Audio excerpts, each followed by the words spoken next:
स्थानानि ते किल वदन्ति परावराज्ञाः श्रीलक्ष्मी नृसिंहा तव सुप्रभातम् ब्रह्मादया सुरवरा मुनिपुङ्गवाश्च त्वां सेवितुं विविधमङ्गलवस्तुहस्ताः द्वारे वसन्ति नृसिंह भवाब्धिपोता श्रीलक्ष्मी नृसिंहा तव सुप्रभातम्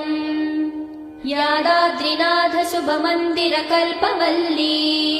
पद्मालये जननी पद्मभवादिवन्द्ये भक्ताधिभञ्जनि दयामय दिव्यरूपे श्रीलक्ष्मी नृसिंहा तव सुप्रभातम् प्रह्लाद नारद पराशर पुण्डरीका व्यासादिभक्तरसिका भवदीय सेवा वाञ्छत् अनन्य